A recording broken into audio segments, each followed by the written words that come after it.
Olá, seja muito bem-vindo. Hoje a gente vai mergulhar em uma das coisas mais incríveis e, olha, talvez uma das mais misteriosas do nosso cérebro, a memória. Vamos tentar entender como é que ela funciona e, mais legal ainda, como a gente pode treinar essa memória para fazer coisas que parecem, sei lá, coisa de super-herói. Dá uma olhada nesse número. Esse é o número de Euler. É tipo o primo do π, sabe? Um número irracional. Isso quer dizer que os dígitos dele continuam para sempre, sem repetir, sem padrão nenhum. O que está passando aí na tela são só os primeiros 10.000 dígitos. É um verdadeiro caos de números, um atrás do outro. Agora, a pergunta é, como que um cérebro humano, uma pessoa normal, conseguiria memorizar 10.000 dígitos disso aí? Parece impossível, né? Só que não é. Campeões de memória, tipo o brasileiro Mike Antoni, fizeram exatamente isso. Então a questão não é se dá para fazer, mas como? E a resposta, o mais legal, é que está em técnicas que, olha, qualquer um pode aprender. Então, nosso roteiro de hoje vai ser o seguinte. Primeiro, vamos discutir se a mente tem limites. Depois, vamos abrir o arquivo do cérebro para ver como ele funciona. Vamos ver também as falhas nesse sistema, que são bem curiosas. Daí, partimos para dicas práticas para turbinar a memória no dia a dia. E vamos aprender a construir um palácio da memória.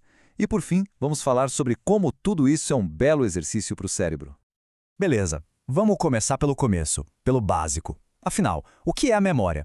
Como é que uma coisa que acontece agora, um som, uma imagem, se transforma em algo que a gente guarda, às vezes para a vida toda? Olha, tudo começa com um estímulo. Pode ser qualquer coisa. Ler uma frase, sentir um cheiro, ouvir uma música.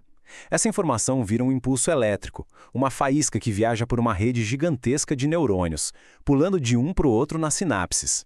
E quem é o grande maestro dessa orquestra toda? Uma partezinha do cérebro chamada hipocampo. Pensa nele como o porteiro da memória, que decide o que entra e o que fica. Basicamente, o cérebro tem dois sistemas de arquivo. Um é a memória de curto prazo. Pensa nela como um post-it, um bloco de notas. Serve para lembrar um número de telefone que acabaram de te falar ou o começo dessa frase aqui, para ela fazer sentido. A outra é a memória de longo prazo. Ah, essa aí é o nosso HD, o nosso grande arquivo, onde a gente guarda as coisas que realmente marcam. E esse HD é super organizado, viu? Tem a memória episódica, que é tipo o álbum de fotos da nossa vida. O primeiro show, uma viagem. Tem a memória semântica, que é o nosso Google interno, a capital da França, quem descobriu o Brasil. E tem a não declarativa, que é a memória do corpo. Sabe andar de bicicleta? É ela. A gente aprende uma vez e, como diz o ditado, nunca mais esquece. Agora vamos para a parte mais curiosa, porque esse sistema todo, que parece tão incrível, está longe de ser perfeito. Na verdade, a nossa memória não é uma câmera de vídeo. Ela comete erros, e uns erros bem estranhos. É isso mesmo. O cérebro não é uma câmera. Ele é mais como um contador de histórias. Ele não guarda cada detalhe de uma experiência. Ele pega a essência, a ideia principal. E aí, toda vez que a gente puxa essa lembrança, o cérebro meio que improvisa, preenchendo as lacunas. Às vezes ele mistura fatos com coisas que a gente imaginou, ou até com histórias que outras pessoas contaram. E essas falhas do sistema criam umas sensações bem bizarras. Todo mundo conhece o déjà vu, né? Aquela sensação estranha de, nossa, eu já vivi isso aqui, mas eu jamais vu. Já ouviu falar? É o oposto. É quando a gente olha para uma palavra super comum, tipo casa, e por um segundo ela parece estranha, como se fosse de outro idioma. É um bug muito doido da nossa memória. Mas e quando esse bug na memória não acontece com uma pessoa só, mas com milhares, milhões de pessoas ao mesmo tempo? Isso tem nome, é o efeito Mandela. O nome vem de uma memória falsa que muita, mas muita gente tinha de que o Nelson Mandela tinha morrido na prisão lá nos anos 80. Só que não, né? Ele saiu da prisão e viveu até 2013. Vamos fazer um teste rápido. Pensa no mascote do Banco Imobiliário, aquele senhor de cartola e bigode. Ele usa um monóculo, certo? Aquela lente em um olho só. Muita gente tem essa imagem gravada na cabeça. Pois é, ele nunca usou. Isso é uma memória falsa. É um exemplo clássico do efeito Mandela. O nosso cérebro simplesmente juntou as peças. Ah, um senhor rico de cartola deve usar monóculo. E criou uma lembrança de algo que nunca existiu. E tem vários outros exemplos famosos. Muita gente jura que a ponta do rabo do Pikachu é preta, mas é toda amarela. Ou a famosa frase de Star Wars, não é Luke, eu sou seu pai, e sim, não, eu sou seu pai. E aqui no Brasil tem uma clássica. Um monte de gente lembra de estar assistindo Dragon Ball Z quando os ataques de 11 de setembro interromperam a programação. Mas, na verdade, o que passava na Globo na hora era um desenho do Mickey. Isso mostra como uma memória pode contaminar a outra. Ok, já vimos que a memória é poderosa, mas também é meio criativa. A boa notícia é que dá pra gente assumir um pouco mais o controle e fortalecer nossa capacidade de lembrar. E dá pra começar com umas coisas bem simples, do dia a dia. Então, antes de qualquer truque ou técnica mirabolante, tem o básico do básico que não dá para ignorar.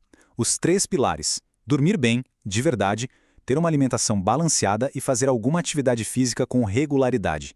Isso é o alicerce para um cérebro saudável e, claro, para uma memória boa. Agora, para aqueles pequenos esquecimentos do dia a dia, a chave é criar associações. Vive esquecendo as chaves? Deixa elas sempre junto da carteira. Tem dificuldade com nomes? Conheceu um Paulo novo. Imagina ele conversando com outro Paulo que já faz parte da sua vida. E aqui vai a dica de ouro. Quanto mais estranha, mais absurda for a imagem que se cria na cabeça, mais fácil vai ser de lembrar. O cérebro adora coisas bizarras. Beleza, já vimos o básico. Agora, se a ideia é realmente levar a memória para outro nível, vamos dar uma olhada nas técnicas que os profissionais, os campeões de memorização, usam. A técnica mais famosa é o Palácio da Memória. Funciona assim. Primeiro, se escolhe um lugar que se conhece muito bem, tipo a própria casa. Depois, os itens que precisam ser memorizados são colocados em lugares específicos desse palácio mental. A chave, de novo, é a bizarrice. Imagina uma lista de supermercado. Para lembrar de comprar carne, você pode imaginar um boi gigante sentado no seu sofá.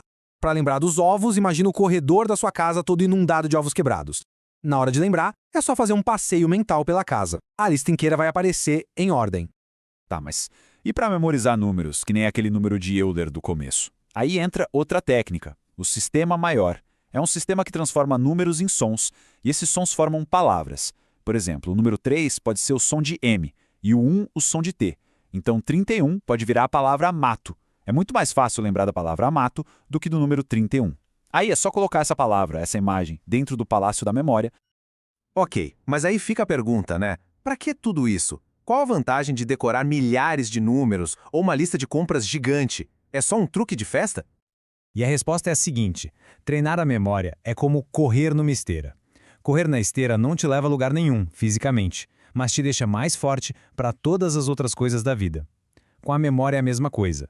O ato de treinar, de usar essas técnicas, fortalece a mente. Melhora o foco, a criatividade, a capacidade de aprender coisas novas. É ginástica para o cérebro. No final das contas, a gente é feito das nossas memórias. Elas moldam quem a gente é, o que a gente sabe, como a gente vê o mundo. Então, aprender a cuidar e a fortalecer a memória é, na verdade, aprender a se fortalecer. A questão que fica é essa: sabendo de todo esse poder, como cada um de nós vai escolher exercitar e moldar a própria memória.